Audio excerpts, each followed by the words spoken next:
Welcome back to Tomfoolery and Hullabaloo, the podcast where two people are going to try to solve the generational feuds, armed with nothing but sarcasm and questionable research. I brought the sarcasm. Did you bring the questionable research? Always. Always. Today we are going to tackle the generational wars. Gen Z versus millennials versus Gen X, which I am kind of, versus boomers versus, well, basically everybody else that is on TikTok right now at 3 a.m. I was All hoping this. you weren't going to try to make yourself a millennial. No way. No way. I am in that weird Yeah. generational, let's call them the greatest generation, if you will. No, I'm just kidding. But I'm kind of a Gen Xer, but I'm kind of a millennial. Sure. And I've always struggled with being called a millennial because it does feel, because I'm on the beginning end of millennials. So often especially when people are being critical of millennials, I feel like they're talking about the people behind me, not Yeah, me. like So not you it's not specifically. me. No way. No, it was definitely the younger millennials. Well, this is an interesting topic to me because I think it wasn't until recently that people even started to identify. I honestly think that it was maybe Gen X or even the millennials that started to identify as their generation. It was millennials probably. Yeah. And then we had to give y'all a name. Right. We're like, we are not them. Yeah. So we have to be something else. What are we? X. Yeah. Yeah. I don't know.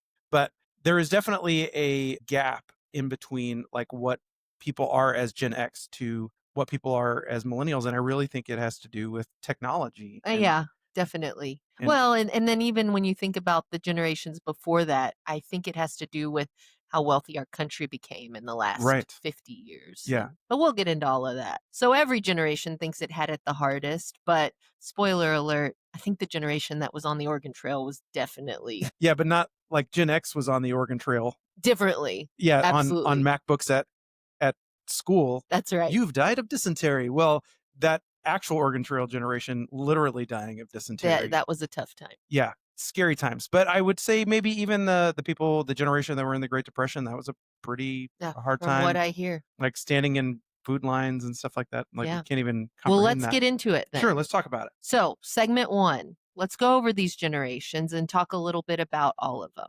All right. So, the first one is the silent generation. They grew up, they were born in 1928 to 1945. They grew up in the Great Depression and World War II. So, this is my grandparents. Mine as well. One of my grandparents was older than 1928, but yeah, mine was 1925 was the oldest, but mine as kind of well. 1925 to 19. I think it's funny that they're called the silent generation because I actually have some of these folks in my life. Not quiet. They're not quiet people. They're not the quiet generation. They definitely have opinions and they like to tell us. But they absolutely had it the hardest. No one was untouched by the World War II. No one was untouched by the Great Depression. My grandfather grew up poor on a farm in West Texas, and I tell the kids all the time, I'm like, he hoped for an apple for Christmas. Right. My mom still gives us oranges for Christmas because that was something that was special that her parents did, carried on from that time. I think they're called the silent generation because it's more like they're the grin and bear it generation. Absolutely. Like, bad stuff is happening and you're not allowed to complain about it because it's just how life is. And suck it up, buttercup generation, whatever. And he was the oldest of 8. And he said, and his father immigrated from Germany. His mother's family had been here for a couple of generations. And he said, they'd have to walk from Wall to San Angelo, which is, I don't know, 10-mile walk. Yeah, 2 different towns. Yeah, 2 different towns. And he said, I would walk in front of them because they were all ratty and their clothes were worn out because they had been my clothes.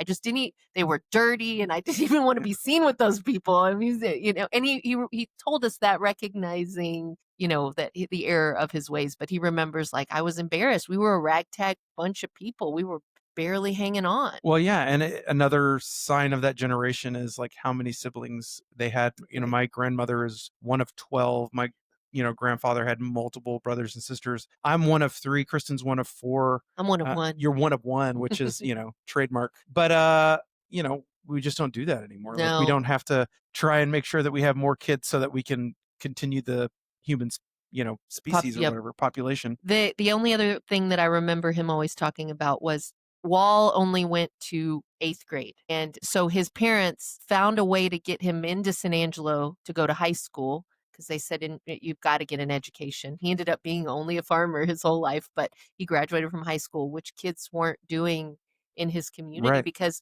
once you hit 8th grade, you kind of got married and Well, helped you were already farm and working, all that yeah, stuff.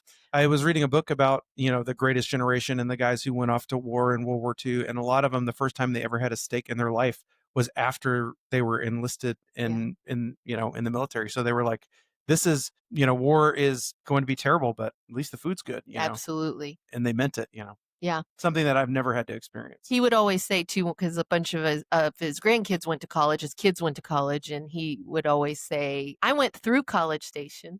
I went to College Station." Yeah. He's like, "Sarah goes to A&M, but I went through College Station Yeah. on a train one time." And it was called the College Station because it was the train It was station the train at the station. college. I mean, Yeah. the university was there, but he knew he had no way of going to college. Right. So So that is the silent generation, 1928 to 1945. The next one is where I think all four of our parents sure. are the baby boomer generation, 46 to 64, Yes. the post war prosperity. Everybody coming home from war and having those babies. Yep, it was a different time. Thanks to World War II, we came out of the Great Depression. Without World War II, we may not have been able to do that, but Right. it jump-started our economies and got people back into work and got women into work and changed the economics of the United States significantly. People came home and wanted to have families. And so that's what they did. And Yeah, everybody got to have a house and a car and things were affordable. play stickball in the street and Yeah. that kind of stuff. But my parents say that this generation has the best music. I don't know if that's exactly right. I I think you can think of it from their perspective, the music in the generation before it wasn't mainstream popular. It was almost like the proliferation of the radio during this time allowed people to hear more music. Right. So then people were creating more music because Rock there and was roll came out of this, rock and roll came out of it. which lended itself to alternative music and then rap Yeah. music and all that kind of stuff. So I mean, you can't argue with the Beatles and Elvis, and there's a lot of good country music that happened during these 2 decades. yeah, I mean, maybe they're right. I don't know. Yeah. I mean, This is pretty good music though, I love an 80s cover band, but I didn't grow up with 80s music because you're a because it millennial, was on Sesame. unless it was on Sesame Street. Next. Yes, that's when we get into my generation, 65 to 1980. I was born 1979, so I'm right at the tail end. Yep. But I like this description here. The latchkey kids or the MTV generation were called latchkey kids because most of the time both parents were Right. working, For the first time. and we would come home from school and we had a key in our on our necklace or whatever. We'd open the door and go. Be home a couple hours by yourself. Well, right. And even me, my mom didn't go to work until I was in high school. So she was typically home. But my friends, as soon as we got home from school, my friends were out playing. Yeah. So we would come in, we'd throw our backpack inside. Mom will be home when the street lights come on, because that's when we had to come home, and we were just outside playing. Right. Then the 80s happened and all these kids started getting abducted and then well, we didn't get to go outside. right. I guess maybe that ruined it for you. But I grew up in the mid 80s, and we had MTV on television, which we weren't allowed to watch. So Correct. Was not allowed to watch we it snuck either. we snuck and watched it. Yep. We were the first generation to have video games like the Nintendo, which it was different then with video games because you had to play with somebody else. Well, and And you they had had to be- one TV usually, Yeah. so you weren't able to play all the time. It was like, where are the 30 minutes Dad is not watching football? That's right.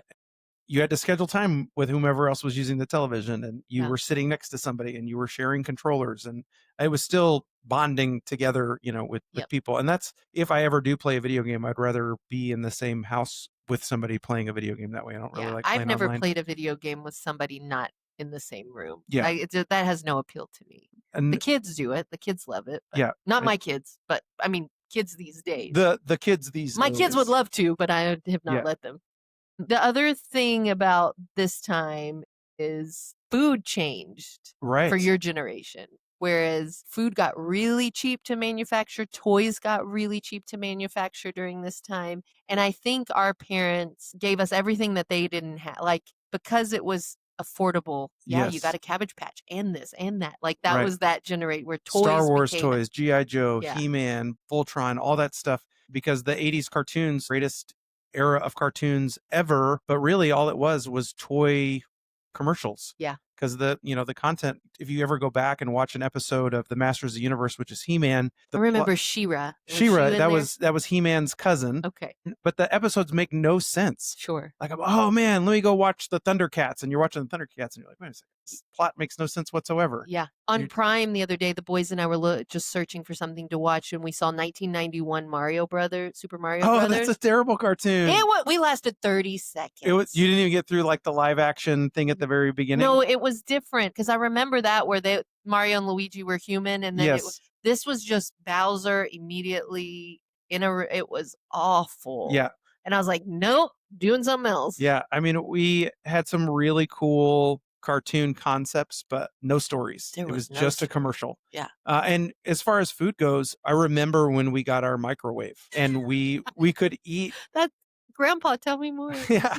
Well, we ate TV dinners and we were able to watch MacGyver and A-Team on the television while we ate dinner because it wasn't this big elaborate meal that we had. That mom had to cook. That mom had to cook. Yeah. Man, So is there anything worse than TV dinner? I know, It's the worst food. I don't have any fond memories of I don't TV either. dinners. I would make my mom, like every once in a while at the grocery store, there was a kids one, and it was like a blue box with a penguin or a puffin on it. Yeah. I would just be like, please, please give me one of these. And she would just finally break down. And then I'd be like, this is such garbage. Yeah. And Well, it's hot and cold all at the same time. this is going to really upset you, but I didn't know for a long time because I didn't grow up in Texas. I'm a Texan like Davy Crockett, right? I moved here as fast as I could. I choose to die here, but I wasn't raised here, and I didn't know that burritos Didn't come out of a freezer. weren't always just a freezer packet Amazing. thing from Sam's. Like that's how I knew what burritos were. Yeah. And then when I went to a restaurant and I was like, why would anybody ever order a burrito? That's ridiculous. We're at a restaurant. And then I got this massive, new burrito. And it was like, oh, the most delightful. it literally blew my mind. It was I remember we moved to San Antonio in 1992 and we went to this restaurant called Alamo Cafe. I think you mentioned I it love before. Alamo. And I ordered a burrito and it blew my mind because I was That's like, so oh, funny. this is nothing like the microwave burritos. What's been going on? Yeah. I had a similar experience. I was in a West Texas steakhouse, and my favorite soup, or the only soup I ate, was canned tomato when I was sick. Like my mom Sure. would make me a can of Campbell's condensed soup. And I remember being at a restaurant with friends and they were like, soup or salad? And I was like, I'll have tomato soup, please. And they were like, I mean, I don't think until La Madeline started gourmeting tomato soup, I don't think it's something people ever put on the menu. She's like, honey, chicken noodle. Or I was like, Yeah. oh, I want a tomato soup. Even for me, I remember when Kristen and I were first married, I was sick and she made me soup and she made it mostly from scratch. And it blew my mind that chicken noodle soup didn't come out of a can. Yeah, Like, and it was probably delightful. It was very good, but it was very different. Yeah. But yeah, that was how we were in the 80s. Like fast food was more convenient. I mean, Fast you could food, eat the carton. you could, Did you ever yes. fact check that? I did not. Well, I didn't actually find the fact that it was true, but I remember it. Okay, well It then doesn't- it's But do your you own could research. totally eat a carton at a We restaurant. did say at the beginning that we had questionable research. So even fast food restaurants were advertising directly to the kids. I remember wanting to go to Burger King or wanting to go to McDonald's and begging my parents because Batman was coming out and they had Batman toys at McDonald's or Batman toys at Burger King. And so we had to go and get those toys. And they were good toys. They weren't the junky stuff, like just like cereal box toys. Like kids, y'all have no idea how good cereal box toys used to be. Fighting with my brothers over who was going to get. Only child. Yeah, you're not allowed to dig through the Frosted Flakes to find the toy. You had to wait. And nobody waited. Nobody waited. Nobody waited, and I never had to wait on anybody. I got every toy out of the cereal box. Really, I'm more lovely than I'm making it sound out to be. So then we move into the millennials, and these are the folks born approximately 1981 to 1996. And often we're called the internet pioneer. 9/11 was transformative for a lot of us. It's something that I know everybody remembers, but us being young, that was the major tragedy that we kind of had to deal with during our upbringing. And well, even 9/11 happening like while you were still children. It was crazy. Yeah, because while you and I seem like we're close in age. I've never heard anyone say that. I said seem like we're close in age. I was already active duty military during 9/11 and you were middle school? 11th grade. 11th grade. Okay. Yeah. So, it was just a formative time. Yeah, definitely. The internet coming online was the kind of the progression which kids these days don't understand. First of all, to dial up the internet was insane. It Right. took forever. It didn't always catch. When it used your phone line. And it blocked your phone line. Yeah. So it was like, do you wanna wait for the guy to call you on your landline, or do you wanna see if he's on Google Chat or whatever, Well, and when Yahoo somebody's Messenger? logging on and you pick up the phone and it's making this squelching Yep. noise in your ear, Yeah. and you're like, "Mom, I'm trying to be on the internet." So, guys, there wasn't call waiting. You would call my house, and if I was on the internet, it gave a busy signal, and you just assumed I was on the other Right. And when line. we're saying phones, we don't mean cell phones. We mean No. like there was this actual thing at your house that people had a number to that they could call you at your house, but only at your house. Like you couldn't Yeah. take it with you. I remember we got our first cell phone. My mom worked for a dentist. She was a dental assistant, and I think I was maybe a freshman or sophomore in high school. And it was a car phone, and it was in this big bag. But it was super exciting Yeah. having My a dad was phone. a phone pioneer. He had a phone in his car probably 1990, Whoa, 1991. And it was mounted. It was pre-bag phone, but it was mounted on the floorboard where your stick shift would be on a truck. yeah, Basically, it was right there. My mom got a bag phone probably 95, 94, 95. But we had a cell phone in his truck a long time, and if you didn't hang it up properly, then it would continue to charge you. I remember every once in a while he'd get a big bill for yeah. Well, having and a that's something else that this millennial generation had to work out and eventually get to where we're at now with phones, because you used to have to buy minutes and like you yeah. couldn't talk however long you wanted, or you couldn't Right, send. we would buy cards to call our out-of-town boyfriends. Yeah, Yeah, 10, 10, 220, or yeah, whatever those yeah. those phone calls were, or phone cards It was were. a great gift to give someone for their birthday. Yeah, I remember having to go to the store to buy a phone card to go find a pay phone to Yeah, call back home when I was first in the military. It yeah. was just Or crazy. you could call collect, 1-800-COLLECT, Right. Oh, that and was, I mean, one of my favorite commercials, that 1-800 collect commercial, where the guy was like, "You have a phone call from I had a baby, it's a boy. yes, Would yes. you like to Yeah.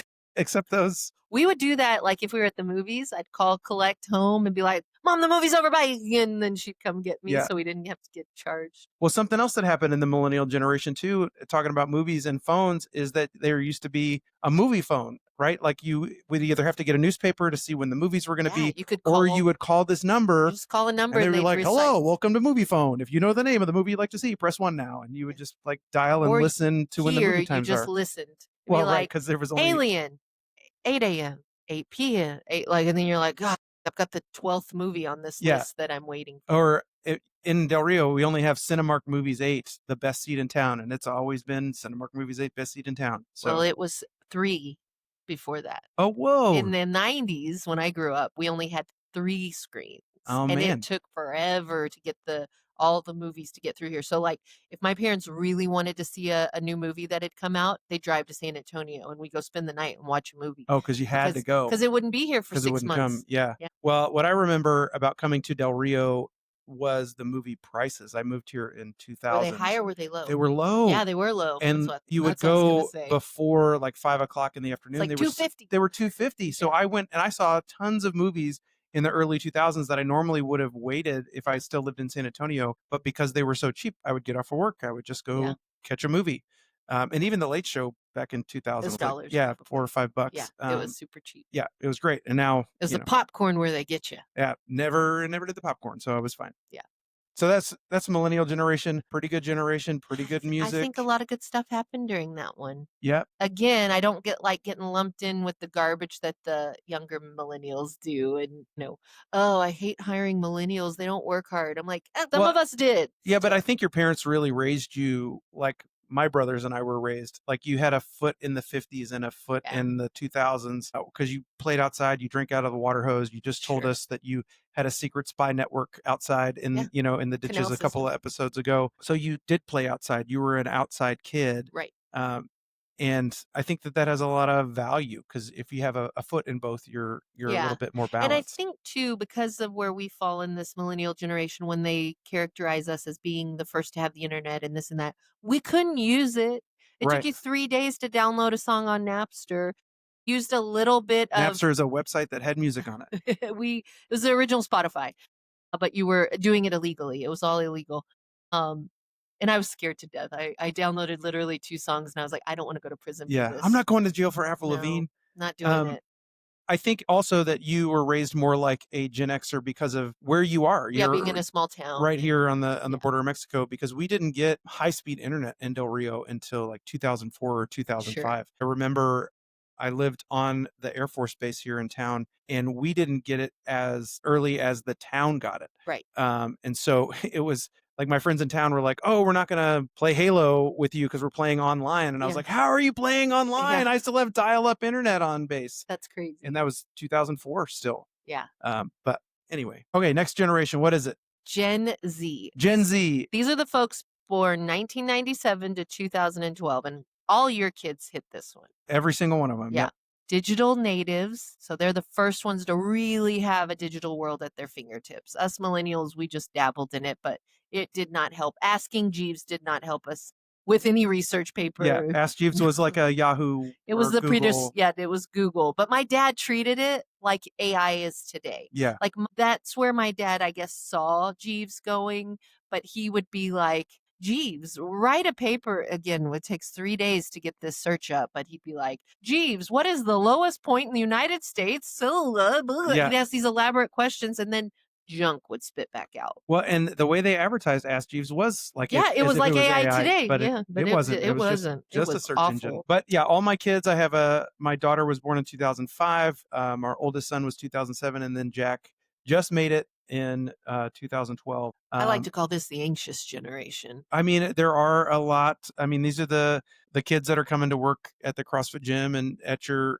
boutique, and there are a lot of kids that are anxious. And it's because they grew inside up with kids. the internet different than we did, I think, Yes, too. I agree. And the next generation is Gen Alpha, and that's everybody born after 2020. And those kids are even, in my opinion, more online, going to HEB and seeing a toddler They're with an iPad.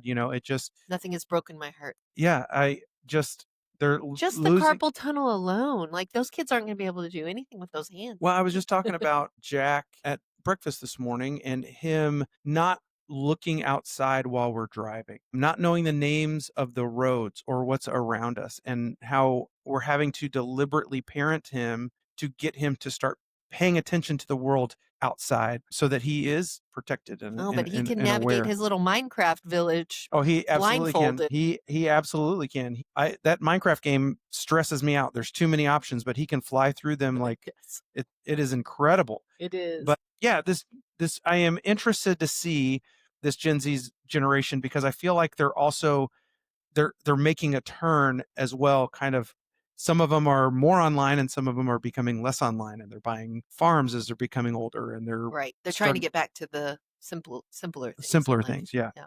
They've been overwhelmed by it. And Right. then Gen Alpha, raised on iPads from birth. These are my two kids. They did not I told them that a sketch pad was an iPad, and they were real pissed when they found out that there was a different version of the iPad. They were like, I told my friend I had an iPad and he said this is not an iPad. And I'm like, oh, sorry, I got it wrong. Yeah.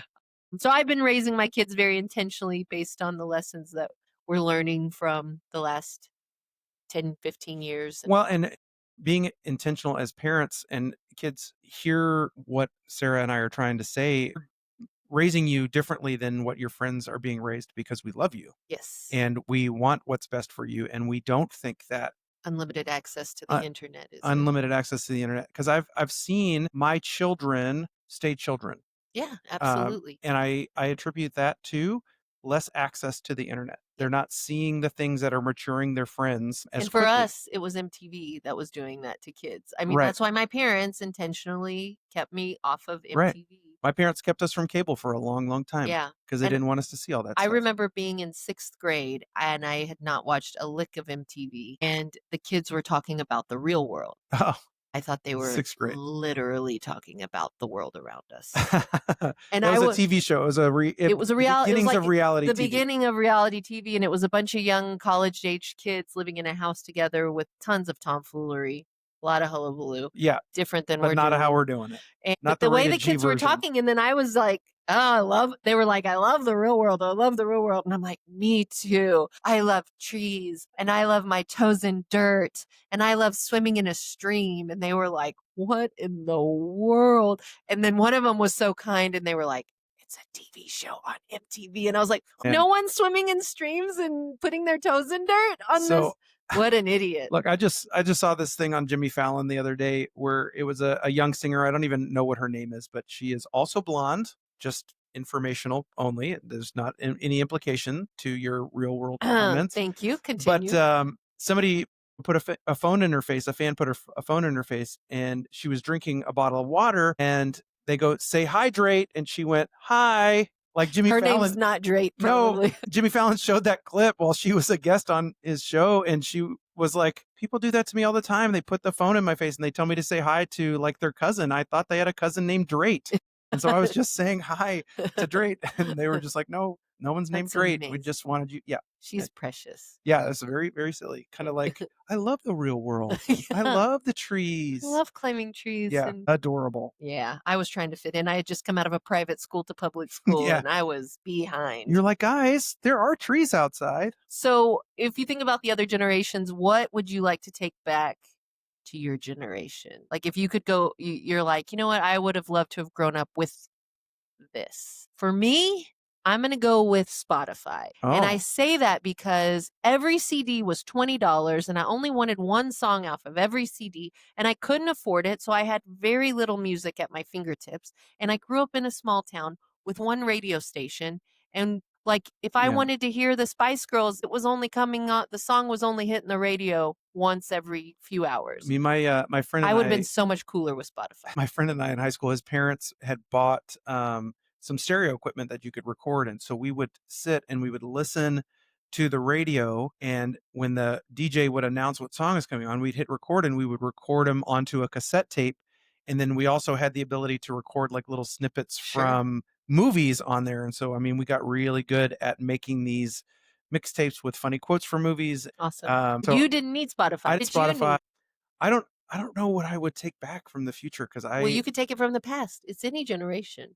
well, I would War like rations? Do you want the war no, I don't want war rations? rations, but I think Turnip garden? I would love to go back to a world where we didn't have a 24-hour news cycle. Yeah. And even worse now that we have a 24-hour news cycle and news in our hand. Not that, being oblivious is what I want, but not having to know what's going on everywhere and being able to exist in the moment with your friends and your family and your community. We're safe, we're full, we're healthy. Let's Right. focus on I that think there's and not. some Yeah. some value that we've lost knowing what else is going on, and that contributes to the anxiety and fear of, future things to come. And I miss the freedom of the simple. Yeah. Um, Absolutely.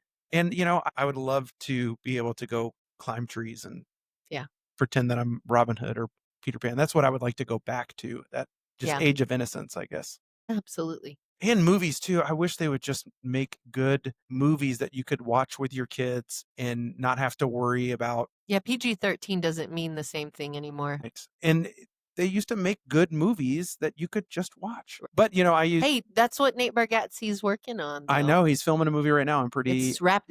I am excited. I'm excited too. Launches in March, but Yeah. that's his vision as well. Yeah, Same thing. I just want I want good content where I can take my kids and not have to, Sure. what are they about to show? Absolutely. Although one of my favorite movie memories ever is with your son, Cade. Your husband and I took our boys to see Mission Impossible. Actually, no, I don't think Jack was there. Kate It was Kate. Yeah, my daughter my went, boys. and we're watching the last Mission Impossible. He's seen none of the other Mission Impossibles. Nope. He's watching the very last one, and he looks over at Cade and goes, "Daddy, what's going on right now?" He goes, "I don't know." And I went, "I don't know either, buddy. This is Yeah. fun, but what? There's action about to happen." It was Yeah. very, very funny. It was funny. All right, segment 2 from the news desk. We're going to do it a little bit different since we're talking about generations. Yes. I found this website. You type in your birthday and it spits out top news articles from that day. Yeah. Which I Turns think out- is super fun. And we'll post a link on our social media where you can access this. But a few headlines that you can look up in history that might be kind of neat too would be 9/11, looking up the news articles from that day so that you can see what the nation was going through at that time if you don't remember it or you want to revisit it. My mother-in-law just gifted us newspapers from Cool. 9/11 or Yeah. from the 12th and the 13th You're right. following immediately. Yeah, so that would be the one place to look. The historic Apollo 11 moon It's landing definitely in the news. was in the news. That's 7/20/1969. Fun to see what newspapers were saying those days. Another would be the fall of the Berlin Wall, 11/9/1989, which marked the end of the Cold War. I mean, I remember I was in 6th grade when that happened, and Yeah. it was crazy. Maybe it wasn't 6th grade, or maybe it was 4th grade, but um, I remember that happening. And then the other date that I thought would be fun is the Woodstock Music Festival began 8/15/1969. The coverage captures the spirit of the era and this unprecedented gathering of young people, which was Yeah. probably scaring everybody to death. And you And can read about that. a couple that I added was 11/22/63 was when Yep. Kennedy was assassinated. Yes. That was a president of the United States. I think that some of the news articles in that are very fascinating how they went down. Or just like 9/11, when Pearl Harbor happened, which is December 7th, 1941, Kristen and I had an opportunity to live in Hawaii and go see some of those sites. They still have buildings there that still have holes in them from gunshots from the Japanese attack on Pearl Harbor in Hawaii. And just how we used to communicate with each other through news and through news articles it's fascinating. Yeah. And even just looking back 40 years, the wording, it just felt so ancient, Yeah. and it's not, but it was just the way those articles were written. So, Scott, let's start with you since you're All right. earlier. What's your birthday? My birthday is August 16th, 1979. The year of our Lord. The year of our Lord, 1979. So what was some highlights of that day? I have two highlights. One is a low light. Oh. So two highlights and one low light. So one of the highlights, it turns out my birthday is very boring, but something that happened is the UN representative from the United States resigned on my birthday because he got involved in some kind of political upheaval, and he went into Jimmy Carter, who was the president at the time, and resigned because he said, I cannot represent the ideals of the United States or properly represent the president to the UN, which, all right, very cool. But there was multiple articles on this website about that thing. I had to look it up. I'd never heard of this guy. Well, you were just born. Why would you have known it? Well, sure. Another very interesting one, and this is my low light one, Okay. is that there was a sailing race in Australia, and there was a crash in the race, and 17 people Wow. perished in this sailing race crash. And then the last highlight is that Congress was racing to spend more money because they had What a nice problem to have. They had a surplus in the budget. I've never heard of such a thing. And That's probably the last time, Well, I 1979. know. I was like, what is this article? Because they wanted to make sure that they could get that money again the next fiscal year, which So to show that they could use it. Right. And I'm Yeah. like, man, that must have been a great time to be alive. It would have been. Can't even balance a budget, let alone spend all the money this time around. Anyway, about politics. So my birth date is 11/26/1984. Oh, And it's Thanksgiving time of year. Slow news cycles as well. But interestingly, the title that I was most drawn to was Bowls Won't Help Decide Who is Number One, meaning college football. Brigham Young University was 12-0, and they were going to play Michigan, who was 6-5 in the Holiday Bowl. And they were saying that if Brigham Young wins, they should undoubtedly be the national champion. But why is a 12-0 Brigham Young playing a 6-5 Michigan for what should be a national championship game? I agree. At the same time, the Orange Bowl had OU, who was 9-1-1, versus Washington, that was 10-1. But if BYU lost for some reason, then you'd have had a 12-1 BYU, and then OU and Washington each with 1 or 2. Then we're in the same. I can't believe from 1984 to just a few years ago, we finally got rid of the playoff. I mean, we finally got a playoff and got rid of all these stupid bowl games. But yeah. Let's just say people have been complaining about bowls for a very long Well, look, time. when Kristen and I lived in Hawaii, the Hawaii Bowl. Pineapple Bowl. No, there wasn't the Hawaii Bowl. It was their football team. The college Warriors. Yeah. I think they're called the Rainbow Warriors, but they dropped the rainbow thing. I think they're just the Warriors now. They were like 15-0. Yeah. And they made it to a bowl game, and they went and they played Georgia, who was like 10-2, probably. Or whatever they were. And everybody was like, "Oh, Hawaii, is going to destroy these guys. They're undefeated." They got crashed Sure they did. against Georgia. Yeah, because Georgia lost to Alabama and Florida, and Hawaii beat Hawaii Pacific University. Yeah. And no, they play some of the Pac-10 teams, but still. But still, Yeah. it just proved, that this This- article was, Yeah. BYU would not Got to have a playoff in college football. We that's can't right. take it away. Make it so much better. Other topics of the day were compromises they were trying to make with Moscow, because this is 1984. The Berlin Wall doesn't fall for 5 more years. We've been in this Gorbachev and Reagan. 40-year Cold War. Yeah. And then the other one that was interesting was they were concerned not enough students are studying the humanities. History, literature, and philosophy was not enough kids were taking those classes in both high school and college. And how are they supposed to be prepared for a society which these things are based off of? What an interesting juxtaposition we're in right now. Yeah, too many kids are because now they're all studying the humanities. Too many humanities and nobody can get a job. Yeah. And then AI is going to replace all the humanity jobs, and we're back. It was just, God, I don't know what y'all should be. The 80s. It was a good time. These were a good time. Not enough kids reading poetry. Nothing too much. Segment number 3.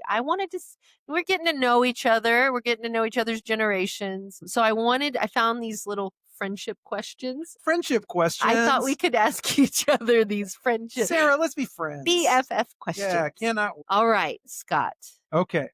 I'm going to ask, we'll answer each one. We'll ask each other on both. If I forgot everything tomorrow, what is the first thing you would tell me about myself? So if you forgot everything tomorrow and I had to tell you. I have amnesia. Tell me about myself. What's the first thing? First thing I would tell you is that you are funny.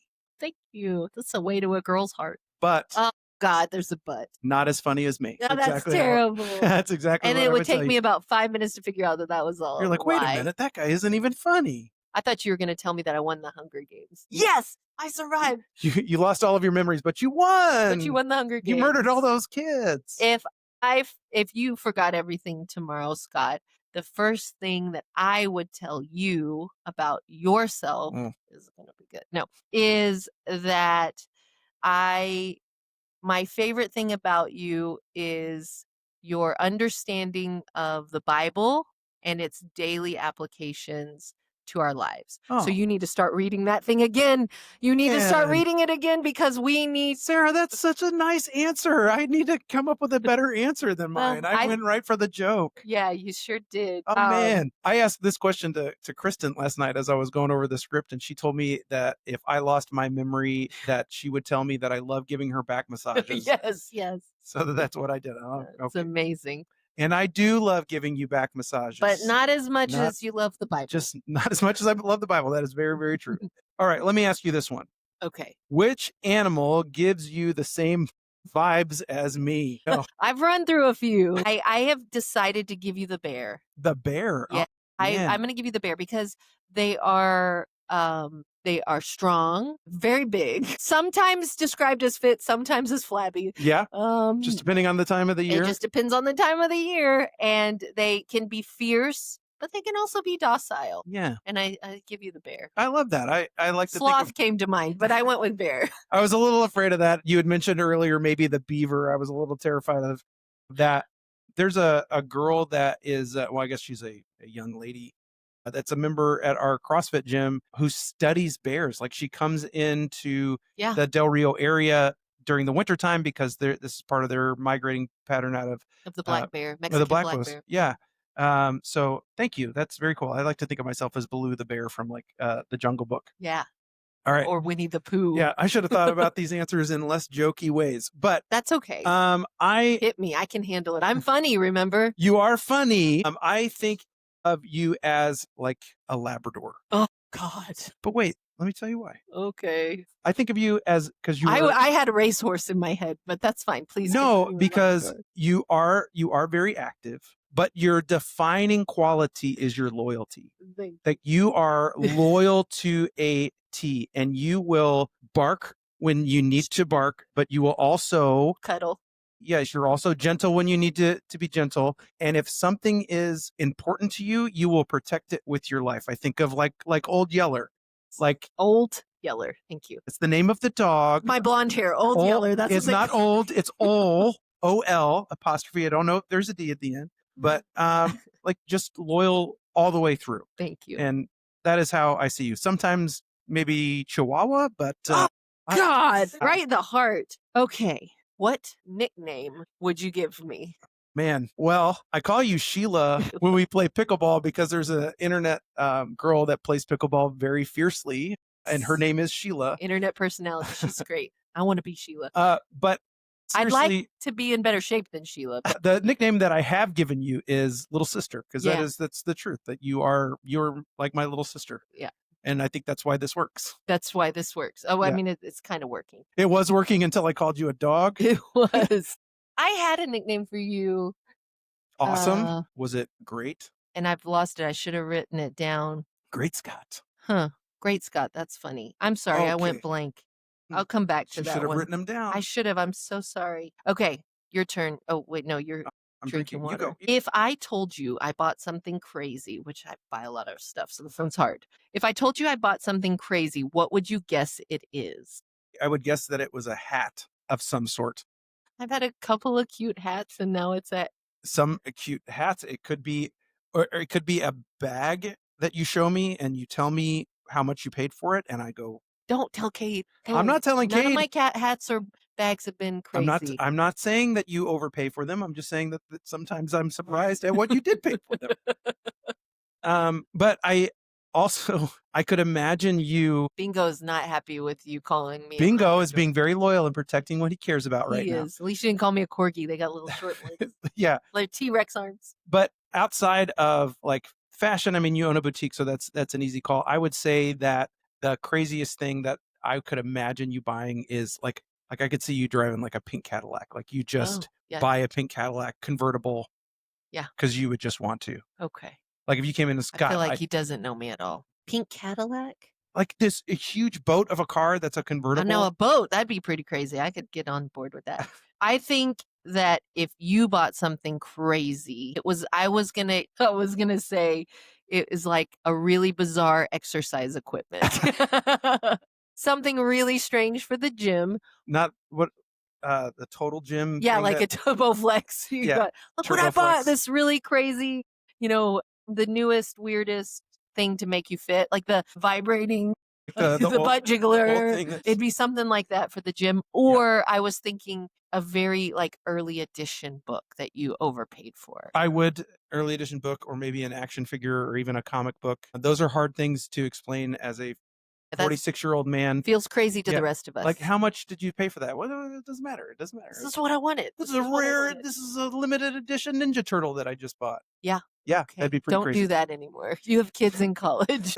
That's right. So if you could sum up our friendship in one moment, what would it be? You lying in a hospital bed with your leg gashed open and me supporting your wife in the hallway. All right. That's a pretty good moment. I was going to go with Snowpocalypse. I knew you would. That's why I didn't take it. And board games and coffee and eating whatever that we had and just bonding in that terrible moment, or maybe the time that we went for a run right after Snowpocalypse. Yeah, that was fun. Or going over to your neighbor's house and me thinking that I saw a ghost. Yeah, that was good too. That was a pretty good one. And you missed it, but we had a great time sledding with the kids.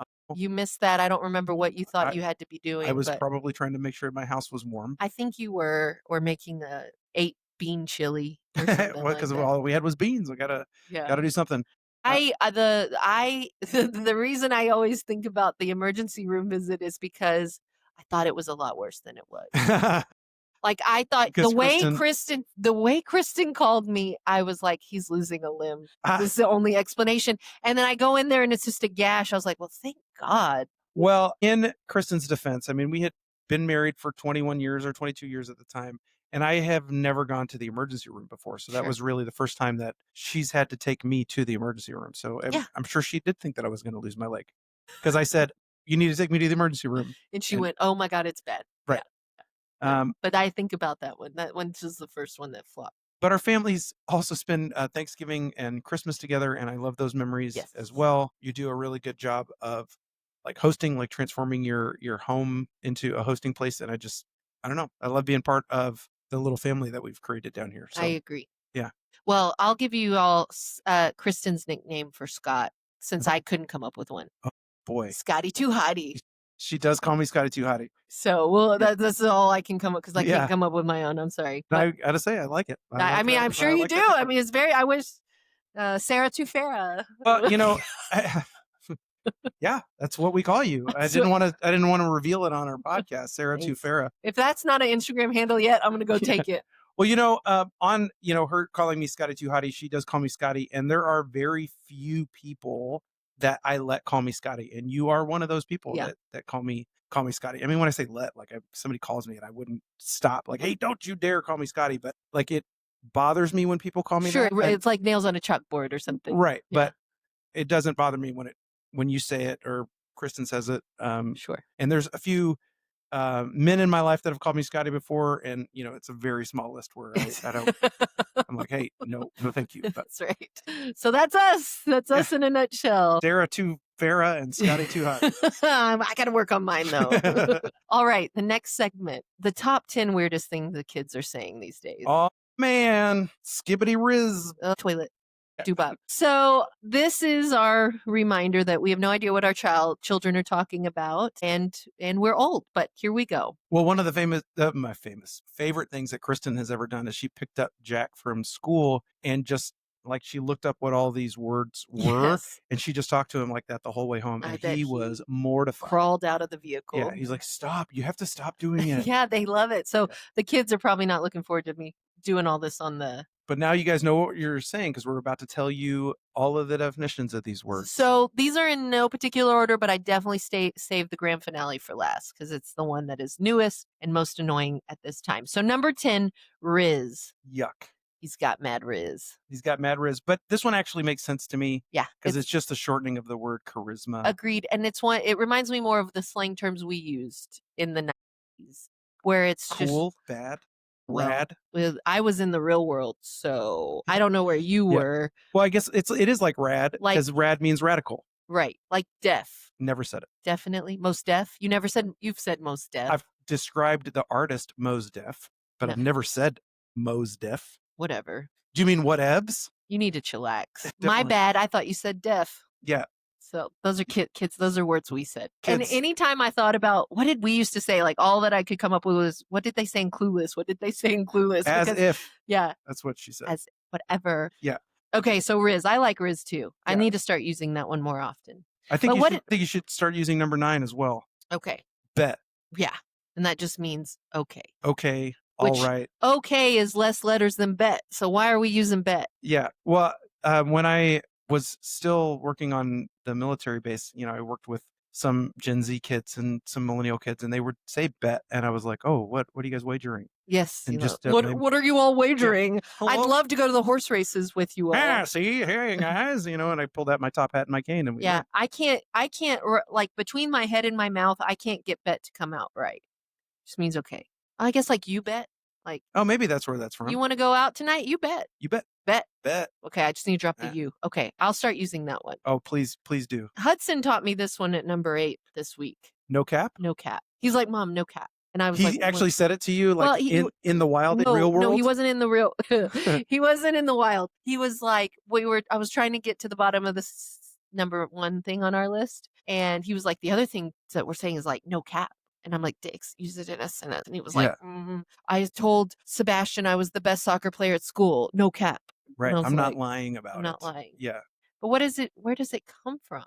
I have no idea. Just assumed like it was like a Captain America reference when I heard it for the first time. Right. And no cap. No cap. We're not going to do that. But no. I feel like when he uses it, I absolutely think he's lying to me. Like it's like you're trying too hard to show me. Hudson, did you do your homework? I did my homework. No cap. I'm like, I don't trust you. I don't believe you. Well, kids, if you have to say no cap or like, no, I promise, or no, seriously. Yeah. All of those amplifiers, like in the Bible, it tells us to let your yeses be yes and your no's be no's. Right? Your word should be good enough as is. So if you're having to amplify it with no cap or I promise, that means that there's some question as to whether. Well, but I tell my kids all the time because I think culturally, because kids don't inherently trust one another, they get in the habit of being like, no, I promise, I did it. But when they do it to me, I tell them, I've said, I trust your yes. I trust your no. I don't need you to say, I promise, Mom, or I pinky promise, Mom. Sydney will do that. He'll be like, I pinky promise. I said, I don't need your pinky promise. Right. Just tell me that you're going to do it. And that's all I need. I'll trust you. But to Scott's point, those amplifiers, that make us very distrustful. Well, when you go, "Will you pinky promise?" It hurts my feelings. I'm like, "I don't Yeah, what does my pinky have anything to do with it? I'm just telling you I will do yeah, it." I believe you. Yeah. Okay, number 7. I've never heard this one before. I It's giving. I Like, mean, I've heard these words before, but not as a phrase. it's like I think it means, like, it's giving me Barbie vibes, like, your outfit's giving me. It's giving me. It's giving. It's giving. Yeah, Like the shirt is giving me no, I got nothing. I got yeah, nothing. it's giving. So It's a does it vibe. mean it's I think good? it means there's a vibe happening. It's giving. So it's a You can positive thing? finish it or not. No, I don't think it's giving. Scott, we should have brought a child on this show Yeah. today. All right, Kristen, can you help us here? number 6, Oh. Delulu. I like this one too. Well, this one also makes sense, right? Because Yeah, it's short for delusional. yeah, Yeah, and it's fun to say. That's Delulu, that's Kristen. I can't believe Delulu. you've never heard this. Never heard it either. Making me worried your kids aren't talking to you enough, right? But our kids aren't on TikTok. Well, that's If this is where these things are going viral and then they're perpetuating because we've amplified any posts that contain them, it just gets ridiculous. right. Well, I think that that's where a lot of these things are coming from because it's the little short clips and people are saying these things. Yeah. We had a guy live with us, a single guy live with us for a little while, and he used to say this thing like "say less," and I was like, "Why do you keep saying that? Mhm. Like, what do you want me? You want me to stop talking?" And he's like, "No, it's from this meme," and he showed me this meme, Yeah. and I was like, "Why are you guys even repeating this meme?" And he's like, "Because you're old, Scott, and this is funny to us." And I'm like, "Oh, Yeah. all right, Yeah, I guess." the meme culture and the TikTok, it is way over your and I's, both of our heads. Yes. We're gonna have to even say these words. I don't Phantom even tax. phantom tax. Tax. Tax. Like you steal food off my plate. Phantom tax. I call it a mom tax. Right. Or like the But if I guess if you do it to your friend, phantom tax. And I yeah, think they just misspelled phantom because it's like a phantom grab, but they right. But spelled it phantom phantom. because they don't know how to spell Phantom anything. tax because they can't spell. Yeah. I mean maybe They spelled phantom just so bad autocorrect gave us this. yeah, so it just means stealing or taking or whatever. Phanum.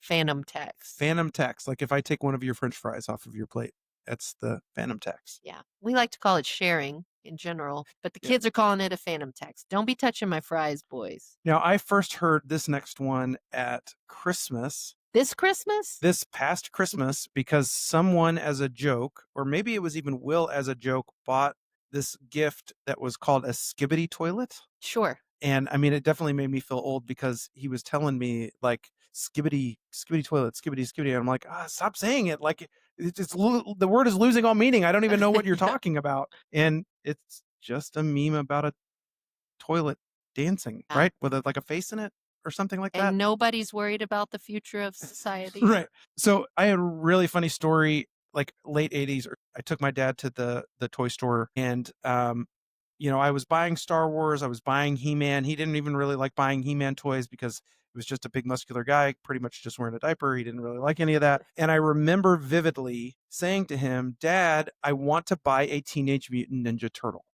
And it was the first time that they had ever been out. I think it was like 1988, 1989. And he hadn't even heard those words And before. putting all of those 4 words Yeah. together, he was like, "What are you saying?" Yeah. And I go, "Teenage Mutant Ninja Turtle." He's like, "Stop. Like, what are you saying?" And Yeah. I was like, "I want a Teenage Mutant Ninja Turtle." I mean, it's a mouthful of words. Right. And here we are. Skibbity riz toileting. Skibbity. No cap. No cap. Yeah, yeah. Ohio Well, this apparently is means anything weird weird. or cursed. Right. It's just And poor Ohio. I mean, they're already kind of the armpit of America, and now their literal word means weird. it That's it is so weird. Ohio. But it's the most Ohio thing that could happen. I like Sarah occasionally puts recommended jokes on these pieces of paper because she is funny. I mentioned before. And I really like what you have written here, that Ohio, you've been downgraded to the Bermuda Triangle of slang. So you got to listen to these episodes in Yeah. order, folks. If you haven't, the Man, jokes won't make sense. that's right. But Not all of them. we're building on them. Number 2, slay. I think I've heard you say this. Yeah, Slay, right? slay means it looks amazing. She slayed it. I mean, this one I feel like has been around a long time. But I think it means more than just like the appearance of something. I think it like slay means Yeah, it's just positive. Like Yeah, it you slayed that homework assignment. Right. Whatever you were doing.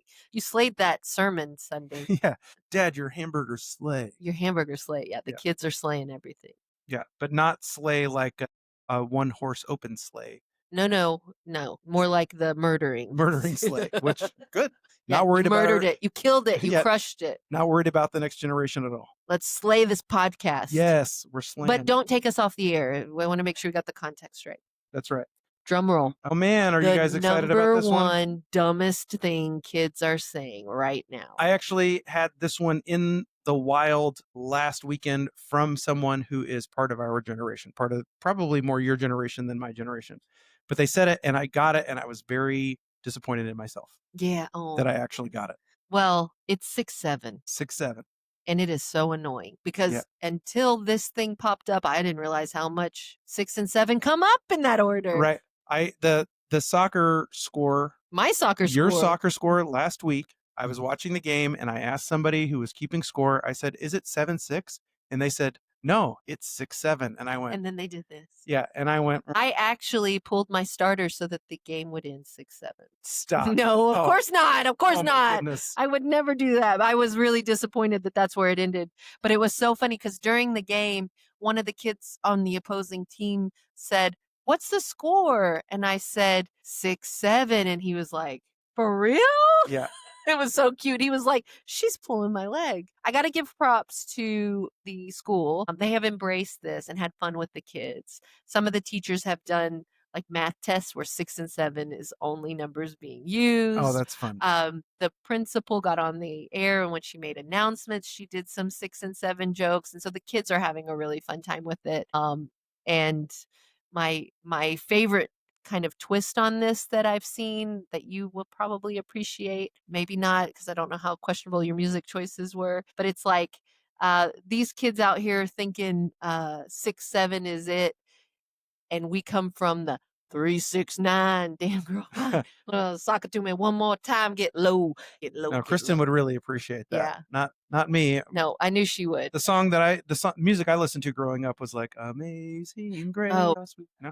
I gotta find a new podcast partner. No wonder you didn't understand why the music wasn't better in your parents' generation. However, if my kids do say 6-7 one more time, I'm gonna yell 8-9 back at them. 8-9-10! 6-7, 8-9-10! Yeah. And just really annoy them. 7-8-9. That's the joke because why is 6 afraid of 7? 7-8-9. 'Cause- That's good. We're gonna do that too. So then I was like, what are the other words that we used to say? The bomb. Oh, I mean, yeah, for sure. Yeah, the the bomb. bomb was big. I remember like Oh. Queen. The big like for our local like high school is the Queens and the Rams, and the basketball team in the early '90s had DA, the Queens. Like the Oh. Queens are in the house, and I remember, and I lied, but I remember being on the playground and I said "duh" to a girl, and she was like, "You're so mean," and I was like, "No, like." The bomb, the queens. And I was like, no, really. I was trying to cover my own butt. I used to say all the time, like, oh, that's tight. That's tight. Meaning that's really cool. Yeah. I probably still say it sometimes. Did you say booyah? Booyah. I say sweet still. Like that's a Sweet, that word was that's good. never left me. My bad. My bad. Oh, you'd use that one too much. Look. Could you just get stuff right and then you're not having to say No, my bad anymore? I don't even know how to do things right. I only know how to do things badly, which is why I always say my bad. But I remember in our playing football in high school, we weren't allowed to say my bad. Like if you messed up, you couldn't say my bad, coach. Yeah. Like we know it's your bad. Go run. Yeah. And they would make us go run a mile every time we said my bad. So that's a hefty word. Coach did not like it. But you could probably say the F word, but you couldn't say my bad. Well, probably or sorry or Sure. never happen again or Yeah, you know none all of of those are the true. implied things into what my bad was, but we were not allowed to say it on the football field. Well, that wraps up the top 10 reasons we can't understand teenagers these days. And it's just going to get worse. It's only going to get worse. All right. Final segment. Dun, dun, dun. Today's hullabaloo debate. Which generation would you have rather grown up in? So you don't get to use your own. You pick a generation that is not whichever one you grew up in. Well, I'm Gen X, so I would pick your generation then, millennial, because I don't know if I could have grown up in the Great Depression one. Maybe He's definitely not tough enough. No, maybe the baby boomer generation. Yeah. Because playing outside, riding your bike, that kind of stuff echoes from the 80s. But I don't know if I would be a successful kid today. Yeah. There are just too many distractions, and I was distracted enough without having a phone Very in much technology. right, a phone in my pocket, an iPad. And like with our son Jack, we try to limit that stuff as much as possible. And yet he is comparing himself to how his kids are being or his friends are being raised and other kids are being raised. And so he longs for it even more. Right. And I think that I would have fallen to that temptation as a kid to try and find a way to get that technology as well, because I would just want to try to fit in. And so I sympathize with Jack, and I'm thankful that I was raised in the generation that I was raised in. Yeah. No, I agree.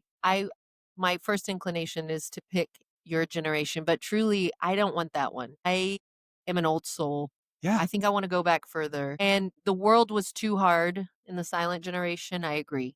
There there was no good things happening at that time. right. It was hard. It was You hard to came be out a of depression and you woman. went into war. Yeah. I mean, it was a terrible time. It was a hard time. I'm taking baby boomer. They had antibiotics. That's helpful. So our grandparents didn't grow up with any antibiotics. So I don't want to go any further back than that. I love the romance and nostalgia of that time period, values being what they were, times being Yeah, different. so you're thinking like early baby boomer, like born in the 40s, Well, I mean, child no, in I the mean just 50s, yeah, teenager in the 60s. yeah, anything like that. And again, it poses its own challenges. I think that, when I reflect on then aging, I think we're going to age so much better and healthier than our parents. For sure. And our parents are doing, my parents are doing okay. But then I think of my grandparents who smoking was way prevalent. Foods got really bad. Like all old ladies got fat in the 80s, it Yeah, felt like. Like you would be 40 looking 80 in the 80s. right. There was something going on though. So I don't know.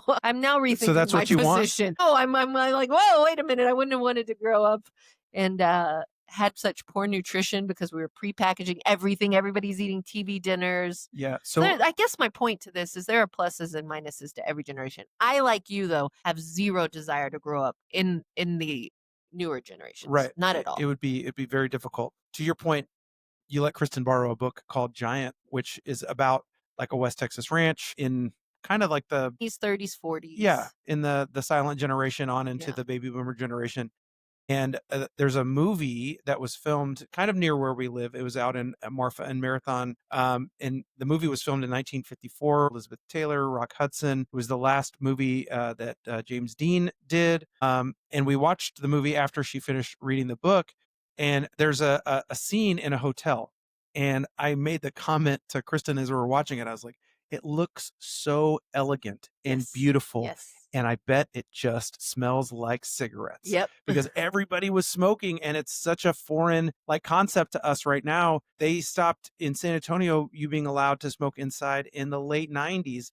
And then in the 2000s, like you couldn't even smoke on the property Right. in downtown San Antonio. Kate, our daughter, has moved to England, and she went to a pub to have a meal, and they were smoking Yeah. inside because it's still allowed over there. And she was Right. like, oh no. Yeah. But in the 80s, like I look back very fondly on the 80s and the 90s, but we would go to a restaurant and they would say smoking section or non-smoking They were section. divided by a booth. Yeah, it was all the same. It It was was all just, the are you same. getting the secondhand smoke or the firsthand secondhand smoke? It Yeah. all, To that point, I do love the way women dressed in the 40s and 50s. I love the Marvelous Mrs. Maisel, that costuming of that yeah. time period. Mad Men, I loved watching what the women were wearing in the 50s. And again, though, those women didn't age very gracefully because of the cigarettes and the bad food and the things, but women just looked so beautiful back Well, and I then. And mean, everybody walked everywhere, so your everyone walked bodies were in a everywhere. better shape. Men wore suits on planes, Yeah. and now we're all in pajamas. And we talked about that a little bit Yeah. before about being careful what you wear on planes. But I mean, when you just went out, you didn't wear, Yeah. I mean, I'm in shorts and flip flops right now, but I wouldn't want to go back to suits. I do Not in Texas. not If in I lived in Texas. the North, I might be able to do it. We have a member at our church that's in his late 80s, and he's been in Del Rio almost his entire life. He was born in Alpine and moved out here and has been ranching almost his entire life. I think he's 87 or 88. And his wife was telling Kristen and I a story about how he wore jeans and boots all the time. And before they had air conditioning, he would take his jeans and boots off outside, and they would mold because of the humidity that was in the air and because into like the mudroom or whatever. Yeah. Yeah. And it's just because he Yeah, was so sweaty, he's just drenched in sweat absolutely. all the time. And you are right. I don't think that I could have made it in the Great Depression because not being able to shower and cool down, Yeah. like jumping into a pool or jumping in the creek, is something that I really, I like. I do like being hot, but I like being able to cool down. And Yeah. No, AC is where it's at. I yeah, 100% agree, especially if you're trying to sleep. when I watched the documentary about how the air conditioning changed the world, like all the industry and stuff was in Chicago and New Yeah. York and Philadelphia. And then in the 60s, when air conditioning was created, Phoenix happened, Houston Right. happened, Dallas happened, LA grew bigger because they could, Moved industrialization. right? Yeah. Because it could cool people down. Well, LA is nice. They probably could have done it from the beginning. Well, yeah, San Diego and Los Angeles, the weather is for sure For sure. nice. The best in the world, Yeah. probably. A lot of smog, though. A lot of smog, thanks to these factories. Well, that wraps up today. Oh, I've remembered my nickname for you. Oh, good. Master Pastor. Master Sergeant Foshi plus Pastor Scott equals Master Pastor. Master Pastor. Got it. I Well, finally hit me. I was like, I call him that all the time, so I didn't think I needed to write it down. you guys don't need to call me that. I'd rather Master you. Pastor Scotty. Yeah, Master Pastor Scotty. I would love that. Thank you guys for tuning in to another episode of Tomfoolery and Hullabaloo. We would love to read some of your comments. So if you have anything to comment on this episode or a previous episode, we can revisit it, where we were wrong, where we were right. Oh yeah, tell us what you're enjoying. We might even read your comments on air With you. and discuss what you What we guys can are do thinking better. about our shenanigans and our tomfoolery, if you will. So yeah, just engage with us and we'll engage right back with you. Thank you guys. Have a great day. See y'all next time.